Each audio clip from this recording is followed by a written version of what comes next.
Bonjour, petit tuto aujourd'hui pour angle alterne interne et correspondant et droite parallèle. Alors traçons deux droites AB et CD. Donc droite ici.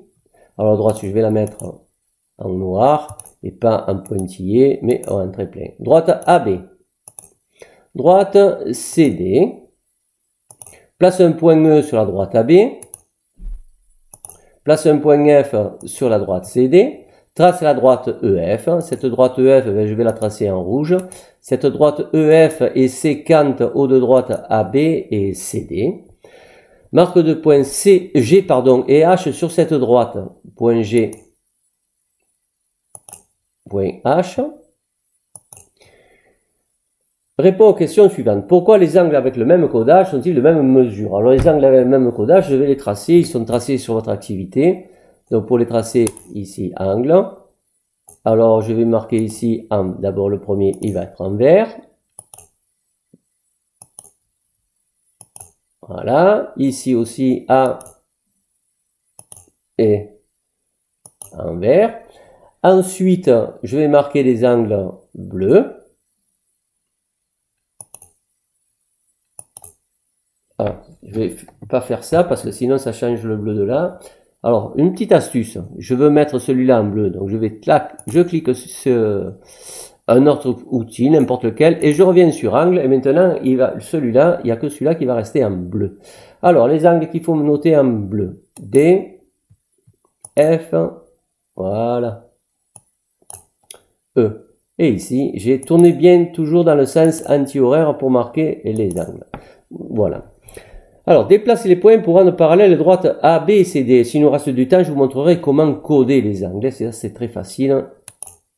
Alors, on va essayer à l'œil, comme ça, de mettre des droites parallèles. Ah, ben tiens, je suis presque arrivé. Enfin, je suis arrivé. À l'œil, on dirait que c'est parallèle. Mais c'est parfois pas si facile que ça. Là, vous voyez, on dirait que c'est presque parallèle. Mais est-ce qu'on est sûr d'être parallèle? Alors, je vous propose de tracer une parallèle qui va nous servir de guide. Cette parallèle, on va la tracer en bleu et on va la tracer en pointillé. Donc parallèle à la droite CD qui passe par A. Top. Alors vous voyez, on n'y est pas tout à fait, on y est presque mais pas tout à fait. Donc je vais déplacer mon point B de manière à être bien. Alors il est trop haut, tac tac tac tac. Voilà.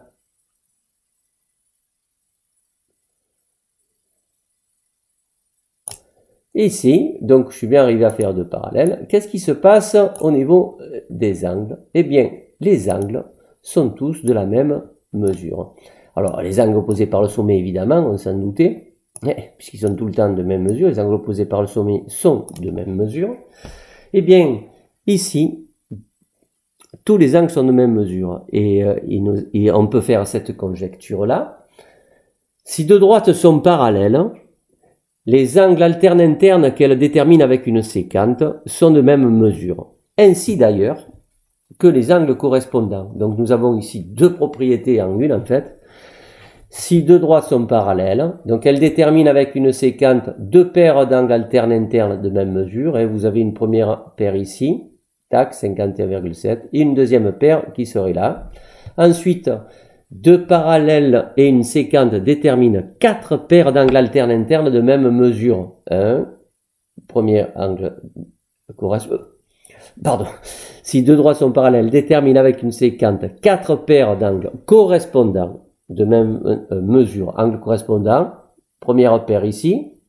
Deuxième paire, tac, en bas, voilà. Troisième paire ici, tac, tac. Et la quatrième paire ici.